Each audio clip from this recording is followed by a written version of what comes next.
जय हिंद साथियों। आज के क्लास में हम हिंदी साहित्य से 30 प्रश्न देखेंगे जो यूपी बोर्ड हिंदी एग्जाम में आने वाला है।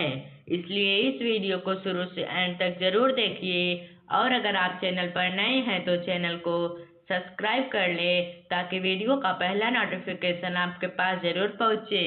पहला प्रश्न है, यथाशक्ति शब्द में कौन सा समास है? इसका सही जवाब है ऑप्शन बी, अव्ययी भाव। यथाशक्ति शब्द में अव्ययी भाव समास है। अगला प्रश्न है, दुर्बोध शब्द का समास विग्रह है।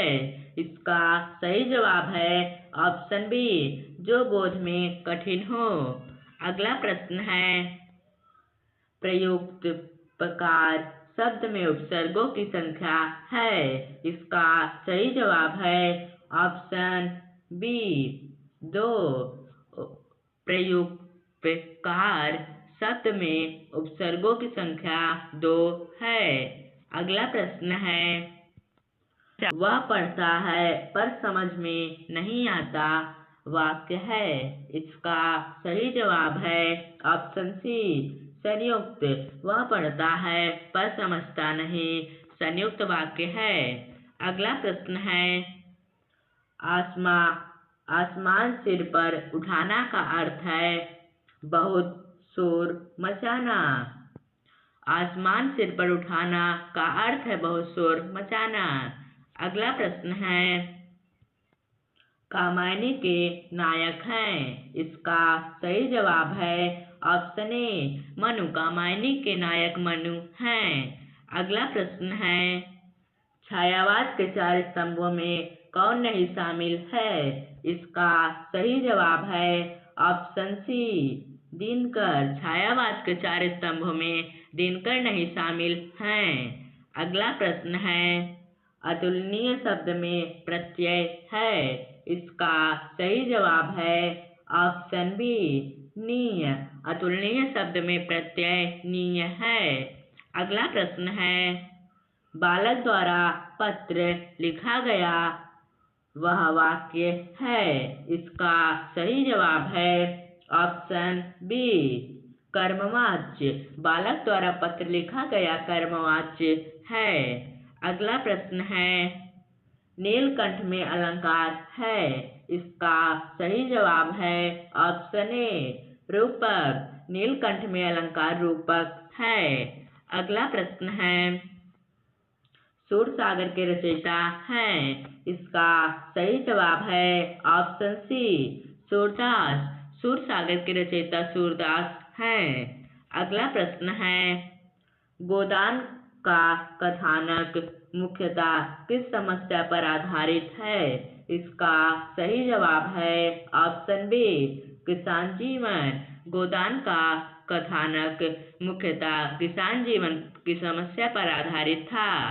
अगला प्रश्न है, जो कहा ना जा सके एक शब्द में। इसका सही जवाब है ऑप्शन ए, अकथनीय। जो कहा ना जा सके एक शब्द में कथनीय है।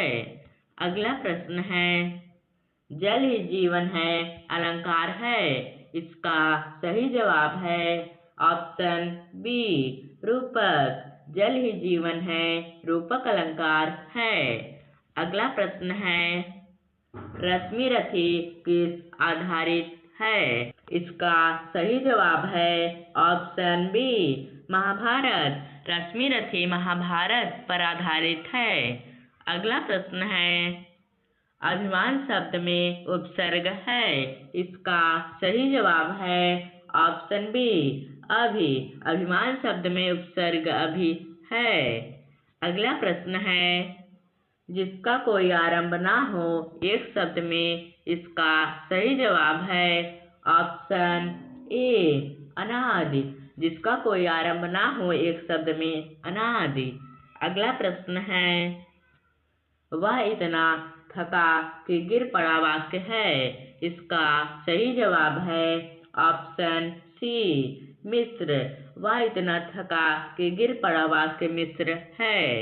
अगला प्रश्न है, दिवस का तद्भव रूप है। इसका सही जवाब है ऑप्शन ए दिन। दिवस का तद्भव रूप दिन है। अगला प्रश्न है रौद्र का रस का स्थायी भाव है। इसका सही जवाब है ऑप्शन बी क्रोध। रौद्र का स्थायी भाव क्रोध है। अगला प्रश्न है जो सबका हित करे एक शब्द में। इसका ऑप्शन ए सर्वहितकारी। जो सबका हित करे एक शब्द में सर्वहितकारी है।